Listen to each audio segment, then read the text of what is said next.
के साथ रहती थी। उसकी सास सविता बहुत सख्त मिजाज की थी और ममता को ज्यादा पसंद नहीं करती थी। एक दिन सविता ने हरिलाल से कहा, बेटा, तेरी बीवी तो सारा दिन घर के काम में उलझी रहती है, इसे भी कुछ काम करने को कह, जिससे घर में कुछ पैसे भी आए। तू अकेला कब तक करेगा? हरिलाल ने जवाब दिया, हाँ, यहाँ गांव में कौन सा काम मिलेगा, और फिर मैं इतना कमा लेता हूं कि हमें और कुछ करने की जरूरत नहीं है। सविता यह सुनकर नाराज हो गई। जब ममता ने यह बात सुनी तो अगले दिन जब हरिलाल काम पर गया, उसने अपनी सास से इस विषय पर बात की। माँ जी, मुझे भी काम करके कुछ पैसा कमाना है। आप गांव में सभी महिलाओं से कह दीजिए कि मैं अच्छी सिलाई कर लेती हूँ। जिसे भी कपड़े सिलवाने हो वह मुझसे सिलवा सकते हैं। सविता ने गांव में यह बात सबको बता दी। धीरे धीरे ममता के पास सिलाई का काम आने लगा, लेकिन सविता जो पैसे आते उनमें से ज्यादातर पैसे खुद रख लेती और ममता को बहुत कम पैसे देती। ममता ने अपनी सास से कहा, मां जी, इन कपड़ों को सीकर मुझे कुछ भी नहीं बचता।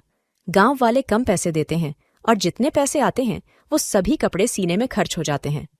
ममता को यह पता नहीं था कि सविता उससे ज्यादा पैसे रख लेती है और उसे बहुत कम पैसे देती है।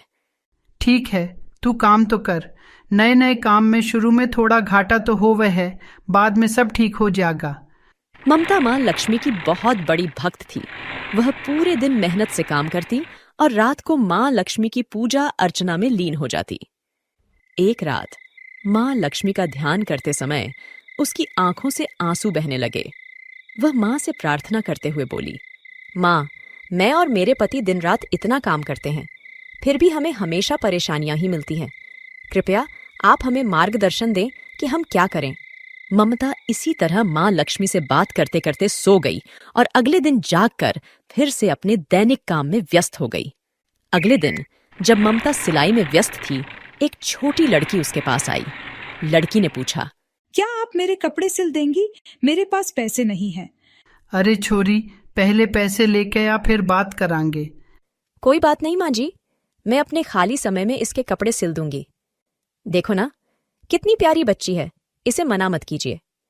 सविता ने समझौता करते हुए कहा, ठीक है, पर काम में कोई घाटा ना होना चाहिए। रात में जब तू पूजा करे है ना, तब इसके कपड़े सिल लेना। इस तरह ममता ने उस छोटी लड़की की मदद करने का फैसला किया। उसे उम्मीद और दया की एक झलक दिखाई। रात को ममता ने बड़े प्यार और मेहनत से वह कपड़े सिल दिए। अगले दिन जब वह लड़की वापस आई, उसने ममता के हाथ का काम देखा और बहुत खुश हुई।